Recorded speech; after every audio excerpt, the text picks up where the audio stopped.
Hey, Pretty Girl Club. Welcome back to the Pretty Privilege series where I talk about how to build your own custom Pretty Girl pedestal that no one can take away from you.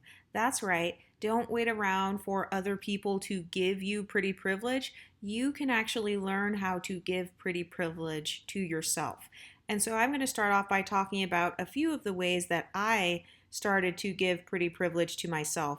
So, I believe that beauty is really about visibility. So, being visible in your everyday life, not feeling like you're overlooked, not feeling like you're the girl in the background. And so, the first thing that I did was taking ownership over my own beauty. And when I say taking ownership, I mean I began to become visible to myself. So, for example, instead of ignoring my own beauty and constantly admiring the beauty of others, I started to look at my facial features, look at my skin tone, look at my race and my ethnicity and my background, and I started to think to myself, what is special about me? What is special about my ethnic group? So, for those of you who are new to this channel is actually created for multiracial black women or black women who look mixed race. But for example, on my DNA test, I have African ancestry, European ancestry, and indigenous ancestry. So I began to look into the countries that were a part of my background, and I would think about things like, hey, what kinds of beauty rituals do they do in Africa? Okay, so I noticed that they like black castor oil. I actually learned about Jamaican black castor oil that was like before I knew what countries my family was from.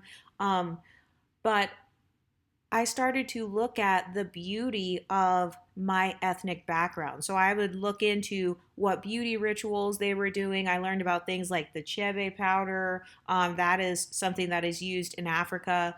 I also began to look in the other parts of my ethnicity. So, for example, if you have European mixture in your ancestry, one of the ways that you can make yourself more visible to yourself is by looking at the people from that group and embracing those beauty rituals from that people group. So let's say you have a Creole background and you have some French in your background.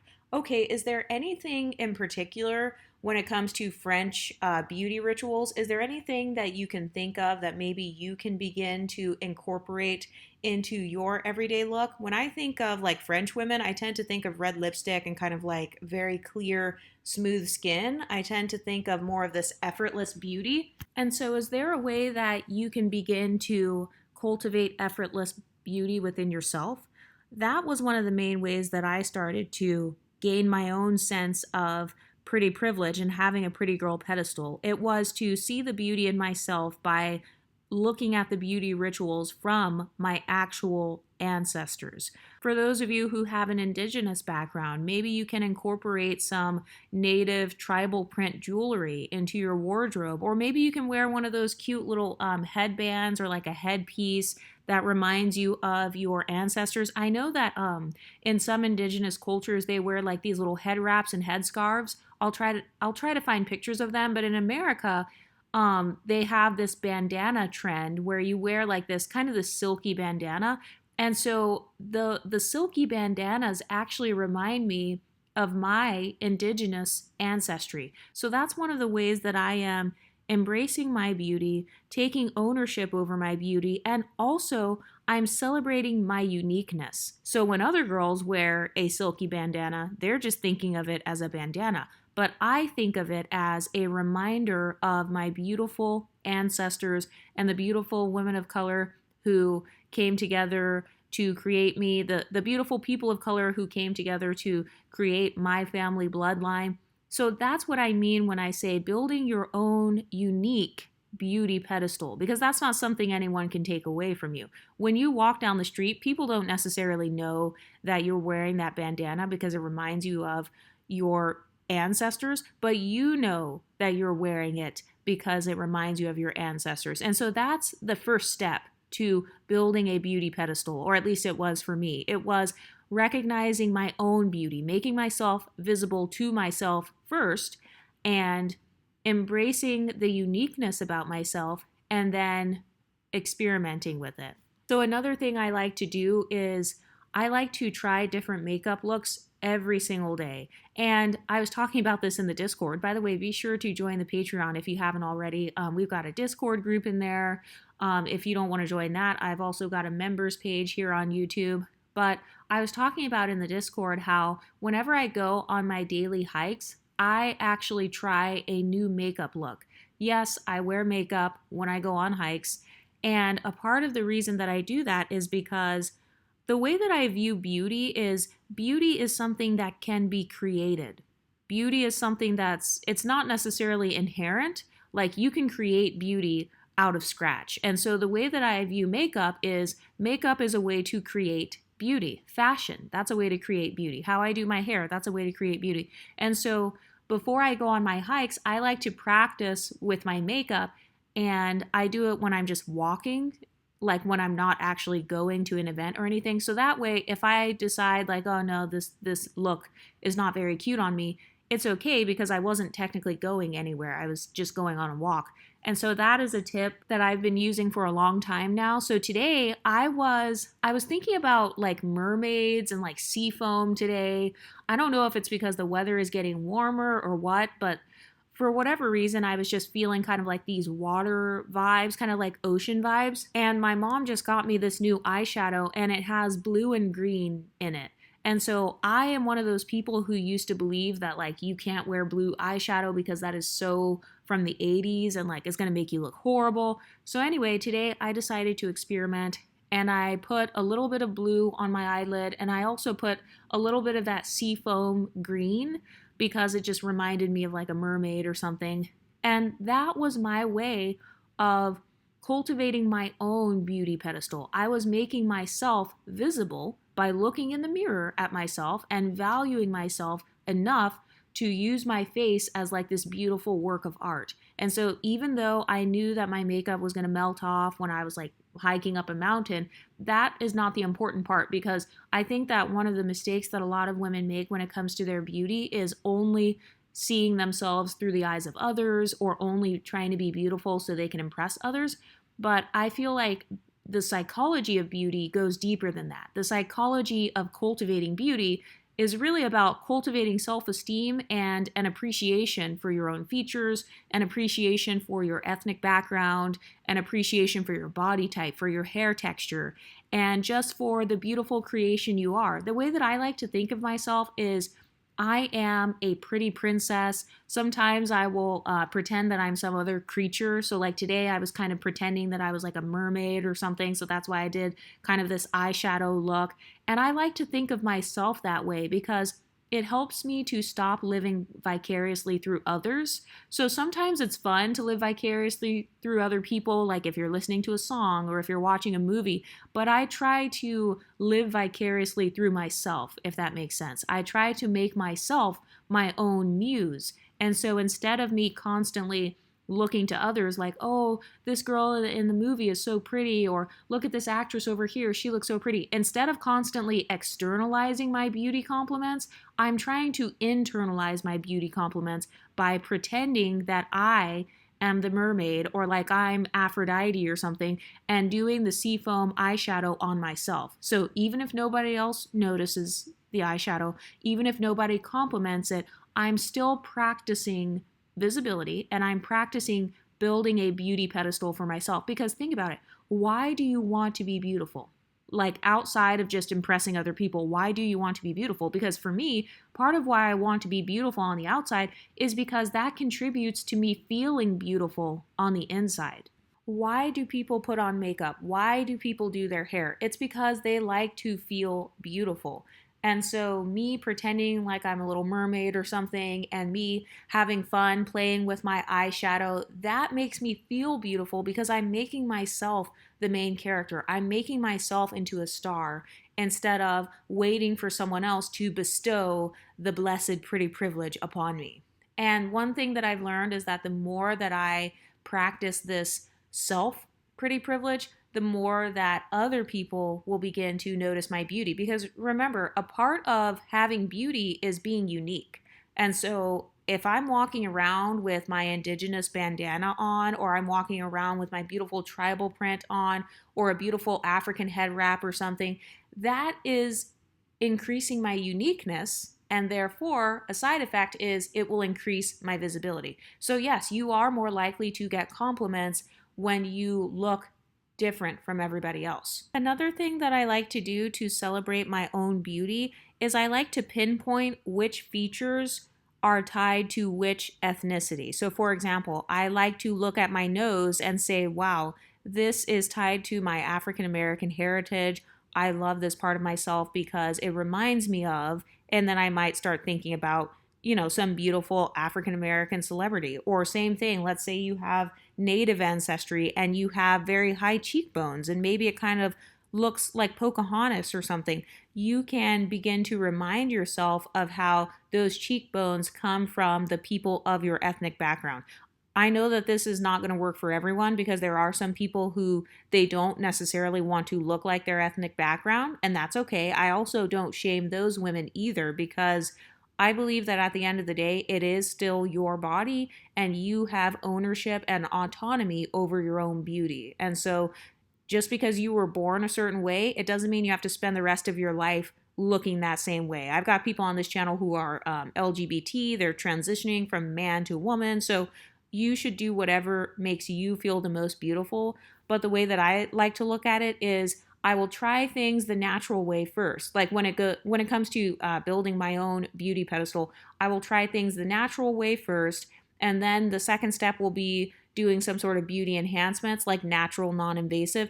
And then my final resort is if I feel like I need a surgery or like braces or something external to kind of fix whatever it is or to make it look how I want it to look, then I will do that. So this YouTube channel supports all parts of the beauty spectrum. I don't believe in shaming women for the ways in which they decide to be beautiful. I don't think there is a wrong way to feel beautiful. As long as you're not actively putting down other people's beauty, then you're fine. Another thing I like to do is I like to live based on these fantasies that I have in my head of what I consider to be beautiful. So, you know how some people are like, oh, I like the IG baddie look, or I like the Hollywood actress look. So I'm into that as well, but I've noticed that I have a tendency to think of beauty in more of an abstract way. So, for example, I talked about how today I randomly felt like looking like a mermaid. I was thinking of mermaid beauty today. And I think part of that is because my inspiration can come from anywhere. So if I look outside and I kind of see like the ocean and stuff, that's going to remind me of mermaids. Or another thing that I sometimes think about is being a princess. I love the idea of being a princess and looking like a princess. Remember, there are millions of different types of pretty privilege. So the mermaid pretty privilege is going to be different than the princess pretty privilege. And by the way, both of them are valuable. So the way that I like to do it is I love having a fluid beauty identity. I love to kind of play around with different looks or play around with different types of inspiration. So some of the fantasies that I've been inspired by or fantasy creatures and stuff are like mermaids. Sometimes I think of myself like a fairy, like, oh, I want to look like a fairy today. So I might put on like a flowy dress and do like some sparkly eyeshadow or maybe even like a lip gloss that has sparkles in it. Other days I might want to look more like a ballerina and maybe I want to dress up in kind of like these soft pink colors and I want to dress in these flowy skirts and I want to look thin and have my hair pulled back into a bun and put a ribbon on my hair. So I've noticed that I like to think of beauty in an abstract way and I like to imagine myself dressed up as a ballerina. So the way that I view my own beauty pedestal is I'm trying to make my inner girl happy. So like the little girl that I was at 5 years old, you know how when you were a kid, you wanted to dress up as a princess, you wanted to dress up like a pop star. That is my goal with my current beauty regimen. It's about more than just having pretty skin and having nice teeth. It's about making my little girl happy, and it's also about cultivating my imagination. So have you ever noticed those girls where they're so pretty, they literally can slay in anything? They can look good with a workout outfit, they know how to look good when they're dressed up, they know how to slay their work clothes. The reason that those girls know how to slay multiple types of beauty is because they have fluid beauty identities and they allow themselves to run with their imagination. when it comes to their beauty. You know those old ladies that are actually really pretty and they have like pink hair and stuff and they pull it off and they look amazing? That's because they have the confidence to use their imagination to create a new form of beauty for themselves. They're not confined to the same boxes that other women put themselves in. You know those women that like to blend in with the crowd? And by the way, there's nothing wrong with that because that actually is a form of beauty, kind of looking basic or having like these basic outfits or having the classic beauty is what they call it. So there's nothing wrong with that. But for some women, they like to experiment and really use their imagination when it comes to their beauty. They like to dress up in more of an ethereal look, or like sometimes I like to have romantic beauty. So when I think of romantic beauty, I think of big barrel curls. I actually do think of body wave, like, you know, the wigs with like the body wave curls and stuff. I think of long dresses. Basically, when I think of romantic beauty, I'm thinking of Bridgerton. Do you remember that show, Bridgerton? I've actually never seen the show, but I've seen pictures of it. So I'm thinking of that. I think of like wearing my hair in a high bun, and then I have like beautiful curls kind of falling down by my face. That's what I think of when I say abstract beauty. And so I noticed that a mistake that a lot of women make is they focus on like the teeny tiny things that like, oh, I need to contour my nose this way because that's how everybody's doing it on TikTok. And it's like, well, is that the look that you really want? Like, did that idea of contouring your nose, did that come from your beauty imagination? What is your beauty imagination? Have you been cultivating your creativity when it comes to beauty? For example, something else that I was thinking about today when I was hiking was I was thinking about Alice in Wonderland. And I was thinking about how I want to incorporate that kind of beauty into my everyday life. So I started thinking about kind of like pastel purples and blues. And then I started thinking, how can I incorporate that into my everyday beauty? And I thought about it and I was like, well, when I go on the trails, I can get one of those pastel colored workout sets. So that's what I mean. It's basically like you're thinking of your beauty in an abstract way. And that actually helps stop you from making beauty being white or being skinny, or you know what I mean? Like thinking about it in an abstract way, like, oh, Alice in Wonderland, mermaids, romantic beauty. Notice how all of those things that I mentioned, they didn't necessarily have like a race or a certain ethnicity or a certain weight or a certain body type tied to it. I was thinking about it more in terms of like color schemes and overall themes. Like I want, like for the romantic beauty, I kind of want soft and flowy. I want like a soft and flowy look. But that's one way that I like to think of my beauty and kind of like have fun with it, because I feel like people take their beauty too seriously. They really feel like beauty can make or break you, like it can ruin your life or something. And the way that I view beauty is it's supposed to make my life fun. It's not like a final destination. It's not like, oh, my destination is having these curly body wave hairstyles so that a guy will buy me a drink. Well, no, that's supposed to be more of a side effect. The pretty privilege thing is really just a side effect of people treating you like how you treat yourself, or at least that's my goal. So if I treat myself like a princess, if I do my makeup like a princess, if I dress in a beautiful flowy dress like a princess, and I put a ribbon in my hair and I go out to the coffee shop, I am more likely to get treated like a princess. It's not because, oh my God, I'm so much prettier than everybody else. It's because I manifested on the outside how I felt on the inside. I've noticed that one fun way that people think of beauty in abstract terms is they will tie their beauty to the seasons. Like, oh, you know, I want to have my summer body, or I want my makeup to look summery, or I want my makeup to look like spring because the flowers are blossoming. That is a good abstract way to think about beauty, to where you're not tying yourself to a very strict standard. All you're doing is you're being inspired by a certain aesthetic. And so you can actually do this every day of the week. So I just thought of this idea. On a Monday, you could think like, okay, I want to have a mermaid aesthetic, Mermaid Mondays. And so I'm going to wear something or do something that reminds me of a beautiful mermaid. So this could be wearing a little bit of sparkly blue eyeliner that day. It could be painting your nails, kind of like a sea green color. It could be something as simple as putting one of those little rhinestones on your nail. You know how they have like the little seashell rhinestones? It could be something as simple as wearing an anklet like a sparkly anklet. I don't know. I just associate anklets with the beach and summer. So that's what I mean when I say you're beginning to build your own unique beauty pedestal. So the idea to wear that anklet, it didn't come from you following everybody else's anklet. It came from inside of your heart. It came from inside of your spirit. So I want you to begin to think of beauty in more of an abstract way. Like, what inspires me? What types of creatures inspire me? I've noticed that for me, it seems to be kind of these mythical, magical creatures and stuff that inspire me.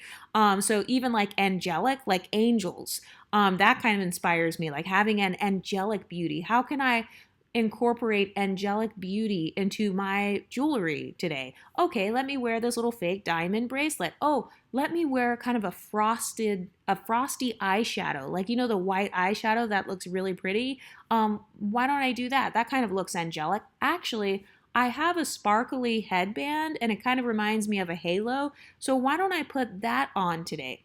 All of those things are examples of building your own pretty girl pedestal, and you're doing it in a way to where it's not tied to anybody's race, it's not tied to toxic, any sort of toxic beauty standards, and it's literally satisfying a piece of yourself that might have been suppressed. So a part of why I talk about dark femininity on here is because for me, growing up Christian, I couldn't do anything dark. Anything with the word dark in it or darkness or, wearing black and stuff. I was definitely not allowed to go anywhere near that. And it's funny because when I was a preteen, I used to love that goth aesthetic. So you know how Rihanna would dress back in the day, kind of like the black lipstick and like kind of these rocker vibes. I used to love that, like this dark aesthetic or like a dark type of beauty. Even like Tim Burton movies with kind of the grayscale. I love those colors. I just thought that it looked so sultry and beautiful.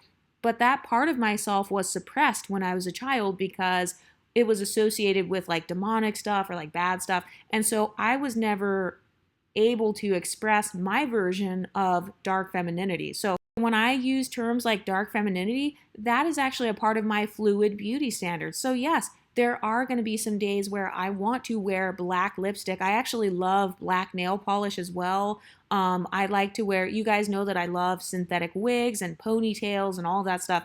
So I like to wear the little jet black little wigs and stuff.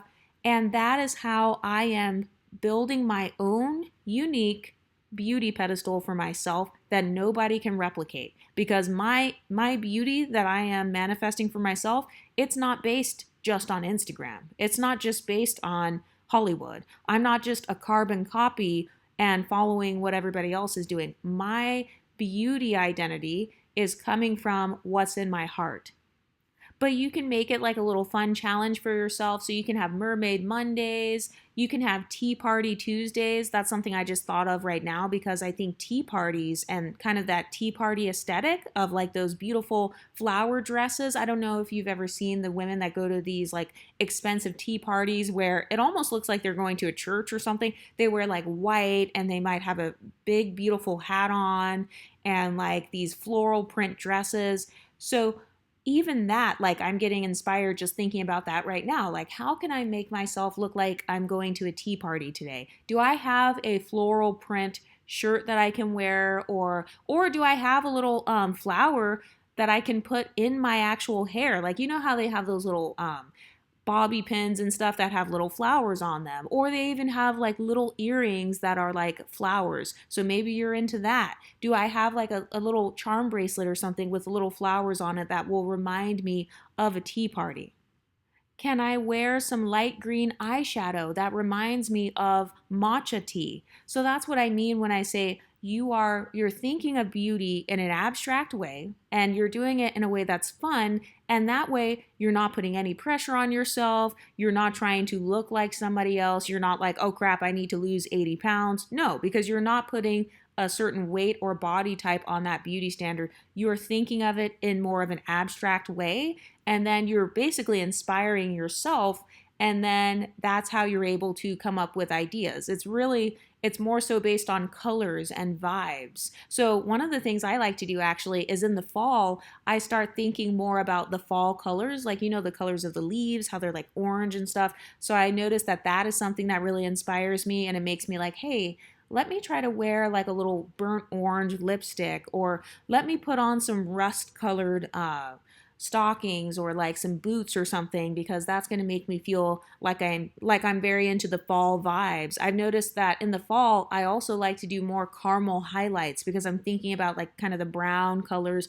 of the fall. So do you see how I'm using almost like this color scheme to enhance my own beauty? So by doing that, I'm actually subconsciously training my brain to associate my own beauty with things like the fall, tea parties, matcha. Like I have so many different sources of subconscious micro validation. That's kind of the best way I can explain it, or at least that has worked for me. And so that way, when I'm watching a TV show or when I'm out and about, like hiking or something, I'm not looking at everybody comparing myself. Instead, I'm looking at the pretty flowers and I'm thinking, wow, those cherry blossoms, that color would be such a beautiful color on me. I love that soft pink color. I'm thinking of Japanese cherry blossoms, and now I'm starting to think about geishas and how they have like the pretty red lips and they have their hair kind of slicked back into this high bun. So yeah, I think that's a beauty look that I want to go for. So do you see how I just got all of that inspiration from something as simple as a cherry blossom? And the reason I'm talking about this is because I've noticed that sometimes women feel like they're not pretty, or like they're not that pretty because they don't look like somebody else who is pretty. But remember, beauty is something that you can create. So one of my core beliefs about myself is that I am a creator. So yes, this means that I can create beauty. I can create beauty on my eyelids by putting pink eyeshadow on them. I can create beauty on my neck by wearing a pretty necklace. I can create beauty in my hair by wearing a pretty headband. I've noticed that when it comes to hair, some women have insecurities. They're like, oh, I don't like my hair texture. My hair is too short. Okay, well, one of the tricks that I like to use is, even if my hair is a frizzy mess and I don't feel like doing it that day, I will put on a cute headband or a cute little head wrap or something, and it makes me feel put together. And especially if it's a cultural head wrap, like let's say you're wearing an African head wrap or a headscarf or some sort of indigenous tribal print head wrap, now that's going to make me feel beautiful. That insecurity about the whole hair thing, that's going to go away because I have something beautiful on that makes me feel unique, and I still feel like I'm celebrating myself. So I don't feel any shame. I've noticed that sometimes women don't feel beautiful because they feel ashamed of certain aspects of themselves. So, for example, one of the common ones is with older women, they feel like they look outdated or like they look like they're out of style. But it's like, okay, well, let's say you felt like you were back in your heyday in the 80s. Is there something about the 80s that you can still incorporate into your beauty and like embrace that part of yourself? One thing I think of when I think of the 80s is leather jackets. I don't know why I'm thinking of leather jackets, but it kind of reminds me of like Michael Jackson vibes and kind of like the 80s. I'm also thinking of curly hair, almost like a Jerry curl or something. So those things, I don't think that those things go out of style. And also, one of the things I've noticed is that when it comes to building a beauty pedestal for yourself, it's much easier to have a pedestal when you stand out. So even if you are the oldest lady in the office, if you're a 65, like if I was at work and a 65-year-old lady came in with an awesome leather jacket on, I would definitely give her a compliment. I would be like, oh my gosh, your jacket is so cute. And so one thing I've learned is that I can't be afraid of standing out because where I come from, that is unique and special about me. That's beautiful. The fact that you are 65 years old and the fact that you were here in the 80s, I wasn't even alive in the 80s, but the fact that you're here or that you were here in the 80s and you kind of know the fashion trends, that in and of itself is still a beautiful thing. So it's okay to celebrate that part of yourself. Beauty is about celebrating how you look, but it's also about celebrating your creativity and celebrating your uniqueness. Think about hairstyles and how many thousands of different hairstyles there are. Isn't that incredible? The fact that you have one head, you only have one head, you only have one scalp, but you can create thousands of different types of beauty on your head alone. So this whole concept of pretty privilege is unattainable or beauty standards are unattainable, that's actually false because you literally have thousands of different options just for your hair alone. And so multiply that by like 50, and that's how many options you have for your eyebrows, for your eyeshadow, for your makeup look, for your blush, for your shirts that you wear, for the pants you wear. Like there are endless types of beauty. And so one thing that people have to get out of is this mindset that pretty is a monolith or that beauty is a monolith. Beauty is not a monolith. Beauty comes in so many different shades, so many different styles. Like earlier, I was talking about the Tea Party versus Alice in Wonderland versus like all these different things. You can look beautiful and have any of those color schemes going on. I don't know why I'm the type that is just inspired more so by color schemes rather than an actual person, but that's just how I am. I like to look at beautiful colors. I'm actually thinking of Christmas right now. That's one of the times where I am very inspired as well, because when I'm walking down the street and I see the gorgeous red and green Christmas lights, I start thinking to myself, wow, like a red lipstick would look so cute right now and Christmassy. Or I start thinking of like green sweaters or red sweaters or something that looks cozy that's associated with winter. So do you see how there's actually beauty all around you? Beauty is abundant. And so when people say, I'm not beautiful or I don't feel beautiful, this actually means that they have a lack of an abundance mindset. They have a lack mindset. They don't have an abundance mindset. So as you begin to cultivate that abundance mindset and you start thinking, there are so many different ways to be beautiful. There are so many ways that my hair can be beautiful. There are so many ways that my skin can be beautiful. When it comes to your skin tone, like I've noticed a lot of people, they have insecurities about their skin, whether it's the complexion of their skin or acne or whatever. But thinking about it this way, there are so many different ways my skin can be beautiful. For example, I look good in the color blue. Okay, I'm going to wear a blue shirt today because that makes my skin color look extra beautiful because it matches my cool undertones. Or, hey, my skin, my acne is gone. I took a whole month to get rid of it, but now it's gone. And so now my skin looks beautiful and smooth. Or let's say you have really bad acne that day. Okay, you know what? I have bad acne, but guess what? There's no acne on my lips. And so the skin on my lips is still clear, baby. So guess what? I'm wearing a red lipstick today. You're going to be staring at my lips. You're not even going to see the acne. That's how I like to think of beauty. Beauty is supposed to be something that's abundant because think about the world you live in. There is beauty all around you. There's a beautiful sunrise every day. There's a beautiful sunset every day, or for the most part. Like I think that a sunrise and a sunset is beautiful. Depending on where you live, you might have some smog or something, but still, the sunset is beautiful, the sunrise is beautiful, the moon is beautiful, the stars, the grass, the flowers, everything around you is really naturally beautiful. The earth is naturally, majestically beautiful. So you are a person who comes from the earth, or like you live on the earth. This is your natural habitat. So how could you think that you're not beautiful? It's not that you're not beautiful, it's that you're just not manifesting the beauty because you're not taking the time to think about all of the different amazing ways that you can be beautiful. And so the point is not whether your beauty is real or fake. Who cares about that part of it? The point is, are you having fun with your beauty? Because remember, girls want to look beautiful on the outside so they can also feel beautiful on the inside. And so a part of what makes you feel beautiful is having fun with it. It is being playful with it. That's how I like to think of my beauty. It's something that's playful. It's not something where it's like, oh my gosh, this can ruin my life. You know, if I have this pimple, now I'm going to be all super insecure. No, it's something I get to be playful with. I can play around with different concealers to try to cover a pimple, or I can play around with different natural remedies to put on the pimple to remove it. So that's still contributing to my beauty pedestal because I'm coming up with beauty hacks and beauty hobbies. Be sure to check out my video about beauty hobbies if you haven't already. And so even if you feel like you have flaws, well, guess what? Now the fun part is you get to research all of these amazing beauty hobbies. One of my beauty hobbies right now is I am obsessed with the shine of my hair.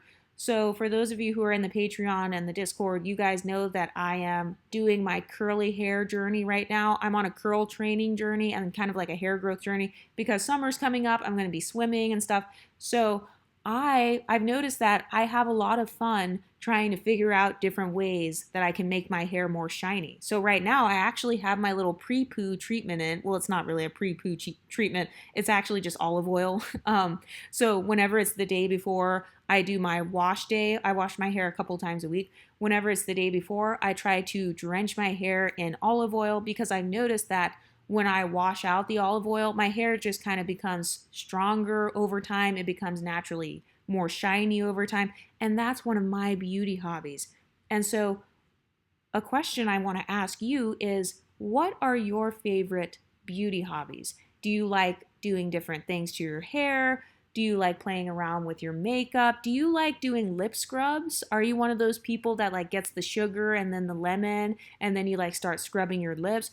Are you one of those people who likes to try new types of lip glosses? Because sometimes I'm like, hey, I want to wear a lip gloss today. Let me try this pink lip gloss. Are you one of those people?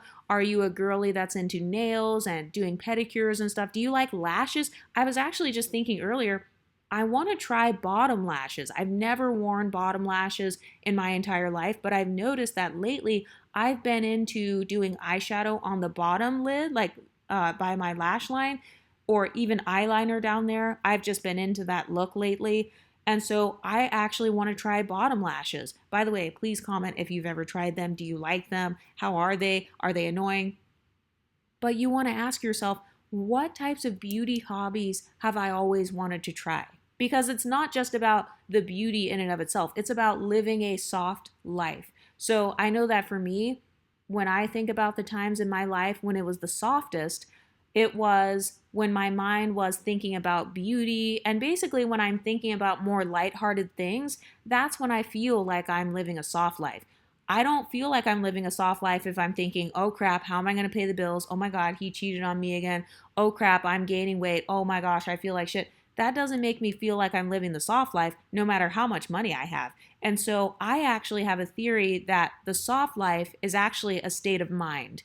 It's about thinking of ways that you can beautify yourself, like thinking about the things that other people usually neglect. And that's really what pretty privilege is. This is a part of why we admire beauty. Like we admire beautiful people because we understand subconsciously that it takes some sort of effort and it takes self-care to be beautiful. So whether it's caring for your nails and your nails are beautiful, it could be caring for your hair and your hair is beautiful, caring for your skin. We understand that beautifying something takes time and it takes a lot of focus on yourself. It takes self-care. And so that's why I tend to associate beauty with the soft life. So for me, this is not about trying to flex on other girls or compete with other girls or say, oh my God, I'm prettier than them. This is about living a life that is softer. So yes, me thinking about how I'm going to look like a princess, that makes me feel like I'm living the soft life. By the way, one of the things that I'm focused on, so this weekend I am going to do another nerdy activity. So you know how they have like LARPing and they have like those board game cafes. You know how you can go somewhere and they have meetups where you can play like Dungeons and Dragons or like World of Warcraft or just different games. It could be video games or it can be like those nerdy board games. So this weekend I'm going to I'm going to one of those nerdy board game events and I'm trying to decide like, what type of beauty do I want to manifest when I go to this board game thing? Because I don't have a t-shirt. I was thinking maybe I'll try to find a nerdy t-shirt that has like a skull and crossbones on it or something. I don't have any like Star Wars t-shirts or anything, but I was thinking, oh, maybe I could even go to Walmart and just pick up like a $5 t-shirt and then cut it into a crop top and then wear that. That is a form of building my beauty pedestal because I'm taking something that is unique about me, which is liking nerdy stuff like Renaissance fairs, medieval times fairs, LARPing, board game cafes. It's me taking something nerdy about myself and I'm beautifying it and I'm magnifying it. I don't care if it's the trend to wear a Dungeons and Dragons t-shirt. I don't care if it's considered a beauty trend to get a t-shirt from Walmart and then cut it into a crop top. What I care about is making my little girl happy. I care about making the little girl inside of me happy and excited because thinking about how beautiful I'm going to look or even doing the beauty hobby in and of itself, that's enough to make me excited. So yes, getting an old t-shirt and cutting it into a crop top, that is enough to make me feel like I am living the soft life. It doesn't even cost money. It's something very simple. And I've noticed that that makes me happy inside. That is what the soft life is about. And that's why I talk about beauty and beauty hobbies so much on this channel. It's because as women of color, I want us to not have this mindset of having such a hard life and you have to work twice as hard to get half as much. No, we can live a soft life just like anybody else. And by the way, if you're white watching this, like you can live a soft life too. But no, it's about getting out of this state of struggle. I've noticed that some women, they literally identify with struggle to the point where they can't even be beautiful because they feel like everything is supposed to be a struggle. Everything doesn't have to be struggle. It's possible to have effortless beauty. And yes, it is possible to cultivate a beauty pedestal for yourself by doing something as simple as cutting an old t-shirt and making it into a cute crop top, or going to do your favorite nerdy activity and wearing your corset. That's another thing I love to wear. Is I love corsets and stuff, and like kind of like that gothic look sometimes, like with the corset and maybe like a little puffy skirt, almost like a peasant outfit or something. Or actually, I shouldn't say a peasant, like a queen outfit, kind of like a Bridgerton vibe or something. So I like those nerdy aspects of myself because those are the parts of myself that I used to suppress. And so beauty is something that you can actually use to increase your mental health because you can get out of being suppressed. So I'm actually going to use trans people as an example. If you always felt like a woman on the inside and that was always suppressed and you never got to express that side of yourself, this is why some people, they choose to dress like women. And I'm not telling people to like be trans or whatever, but you guys know what I mean. That is an example. You are releasing a side of yourself that was suppressed by dressing like it, or you're expressing it through your beauty. So when I was a child, I couldn't necessarily be a princess all the time because I had to do chores, I had to do homework and stuff. And, when I'm at work, I can't necessarily be a princess all the time because I'm in the work mindset. But where I can manifest that princess behavior?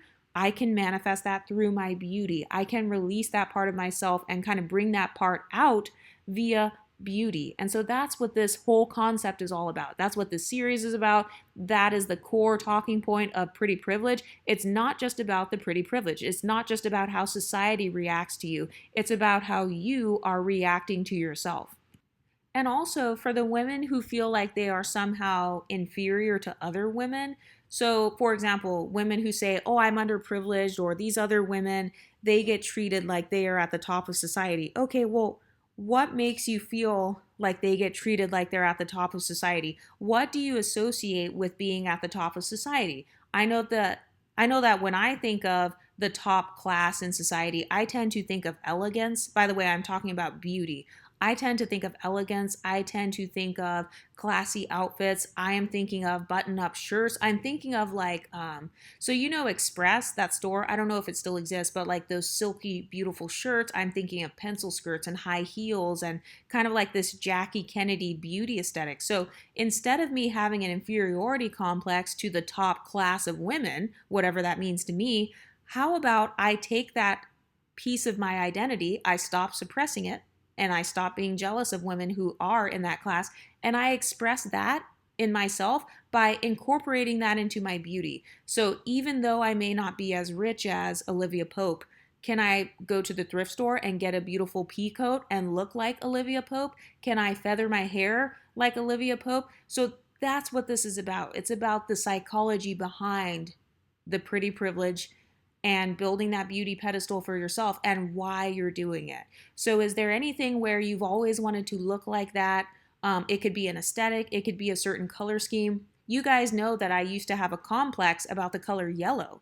I used to not wear the color yellow because I associated wearing yellow with being a colorist, because people would make comments about how only light-skinned people could wear yellow. And so I felt like if I'm wearing yellow, I'm kind of almost bragging about my skin tone. And so even though I think the color yellow is so pretty, I never got to really experience like I never really got to experiment with the color yellow in my fashion because I was suppressing that side of myself, because I came to this crazy conclusion that yellow was associated with anti-blackness. I know it sounds crazy, but I really did come to that conclusion, to the point where I suppressed myself from literally wearing a color because I associated it with something negative. This also happened to me with the color red. I was Baptist for a little while when I was a kid. So red lipstick, they would preach against that or talk against that. So I couldn't have red lipstick. I couldn't wear red nail polish. And I just started wearing red lipstick on a consistent basis about less than a year ago.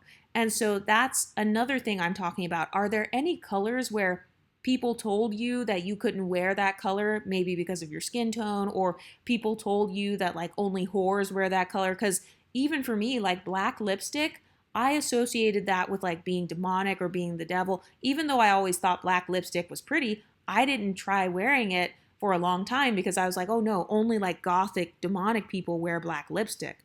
But I was suppressing that part of myself because deep down inside, I always wanted to try wearing a black lipstick and like an all black outfit and looking cute and, kind of having this like dark femininity vibe.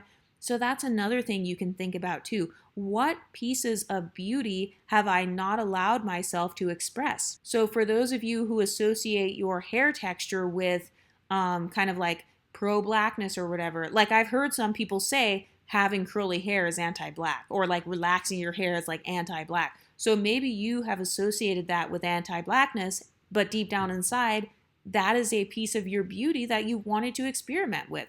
I told you my story about wearing different hair colors. I also felt like wearing highlights. I felt like that was trying to be white or trying to say that like lighter hair is better. And because I was so pro-black and I was so scared of being called racist, I didn't wear any highlights or anything, even though deep down inside, I always wanted to have a fluid beauty identity. So do you feel like there are any limitations that you have put on yourself in terms of beauty? Maybe you were told like, oh, you can't pull off green. Oh, you can't pull off red lipstick. Oh, you can't wear eyeliner. Maybe you were told that you couldn't pull those things off because of your features or because of your ethnicity. But maybe you want to try those things. You've always wanted to try that. Maybe you have a Blasian background, so you're part Asian, and you've been told not to wear eyeliner because you feel like it's going to close your eyes off, or people try to tell you like, oh no, you need to like make your eyes look as big as possible. So that's another thing. Do you have any beauty standards within you that you actually don't agree with, or those beauty standards, they no longer resonate with you? Because one beauty standard that it no longer resonates with me is the concept of like extreme modesty. So you guys know, because of my religious background, I only wore like one-piece swimsuits, and not even just a one-piece swimsuit. I had to wear the one-piece swimsuit with the sarong, like the little skirt over it. So I couldn't even wear like just the swimsuit by itself. It was like I had to wear the skirt over it or some shorts over it or something, sometimes even a big t-shirt over it. And so that level of modesty no longer resonates with the type of beauty I want to express. So I no longer want to suppress the side of myself that wants to wear a crop top or that wants to wear a sports bra. So is there any beauty item where maybe you have felt scared to wear it or you don't feel confident enough to wear it? And is there a way that you can kind of build up the confidence to try that? Because for me, when I started wearing the red lipstick and then when I learned how to do it so it looked beautiful on me, and then I found the right shade of red that goes with my skin tone, it actually increased my confidence. Yes, something as simple as wearing red lipstick, it increased my confidence and it made me feel like I had more pretty privilege. And I actually do believe that I was treated better when I had my red lipstick on because of the way that I was carrying myself. And so that's the whole purpose of this whole beauty thing. It's about trying new things, taking small risks. It could be something as small as wearing a red lipstick or wearing a yellow shirt or trying a black lipstick. It could be something as small as that, but you don't realize that by taking those small risks, you're actually training your subconscious mind to be able to take bigger risks in the future and to be able to have more confidence in the future in other areas, not just with a red lipstick. Maybe now you have embraced your African features because, because you're wearing lipstick all the time. And so now you like your lips even more because 20 different ways to make them beautiful because you have 20 different shades of lipstick. So maybe before you didn't like your big lips, but then once you started putting on lipstick and kind of experimenting with your lips and with the beauty of your lips, it made you appreciate yourself more, or it made you appreciate your African ancestry more, or it made you appreciate your indigenous ancestry. It made you appreciate your body type more. So that's what this is all about. It's not just about being pretty just for the sake of being pretty. It's about showing a form of self-love and reminding yourself that you are worth putting a ribbon in your hair. You are worth dressing like a princess, even if nobody notices you dress like a princess. But trust me, if you dress like a princess, you are more likely to receive a princess treatment, because I know that for myself. Every time I have purposely tried to dress like a princess, like literally like pink from head to toe with a ribbon in my hair or something, people have literally commented and said, "Oh wow, you look like a princess." Same face, same exact body, same person as I was yesterday. The only difference was I decided to embrace a fluid beauty identity, and I also decided to be unique. So I wasn't worried about, oh, but that's not cute. That's too much pink. Like, why would I wear a ribbon in my hair? I'm in my 30s. Like, why do I need to do that? No, I didn't allow that negative inner voice to stop me. And so beauty is really about creative expression. It's about art. It's a form of art. So like makeup is a form of art. Doing your hair, that's a form of art. Your nails, that's a form of art. Just the way you style yourself, fashion, that's a form of art. So it's about making yourself and your body a form of art, and also finding a creative way to connect with yourself. And it's about finding different ways to heal your former traumas. So let's say you had a trauma with your hair texture, but now you want to experiment with embracing your natural hair texture. So maybe you want to wear like some Afro puffs or something, or maybe your hair is very fine and you are used to wearing clip-ins and stuff, but you want to practice embracing having super fine hair. And so maybe you will wear it in a little bun once a week or something. And it helps you to heal those traumas in the past from having hair that is super fine. So that's what I'm talking about. I'm talking about using the subconscious programming. I'm talking about reprogramming your insecurities and kind of like helping to remove those insecurities by expressing yourself via your beauty. It has nothing to do with a guy. It has nothing to do with outshining or competing with other people. It has everything to do with you expressing your uniqueness. And that's another thing too, like especially when it comes to hairstyles and makeup. If you are wearing a certain look that people don't see very often, you are more likely to get pretty privilege. Pretty privilege is you're receiving compliments, people are commenting on how cute you look. Like that's a form of pretty privilege. So I know for me, I like to wear dresses. So I have this one dress. It's literally a sweatshirt, but it's a dress. And I'll try to put a picture up of it. So I was wearing this type of dress, literally like instead of wearing leggings and a crop top, I just wore this dress. And I've never seen anybody wear a dress like this. I really haven't. At first, when I put it on, I was like, does this look like a grandma outfit? Do I look like a baby mama? I don't know why I said baby mama, but that's what I was thinking at first, because I was like, I don't know, this dress is kind of long. It has a hood on it. But almost every time I've worn that dress, I have received compliments on it. And I think part of it is because it is unique. It's not because it's the prettiest dress in the world. It's not because it's a designer dress. It was literally like a $5 dress from Fashion Nova or something. But because a lot of other people didn't wear that, and because it kind of hugged my body or whatever and kind of showed it off, I guess, that actually caused me to receive pretty privilege. So there are many different types of pretty privilege. You can have pretty nails. So like you're receiving pretty privilege based on your nails. People are complimenting your nails. You can have pretty privilege when it comes to your hair. People compliment your unique hairstyles. My sister actually has type 4 hair. People have complimented her hairstyles a lot. They have complimented like the uniqueness of her hairstyles and stuff. So you can have pretty privilege for your body, your hair, your makeup skills, even like your color scheme. You know how I was talking about thinking of beauty in an abstract way, especially if you struggle with comparing yourself to others.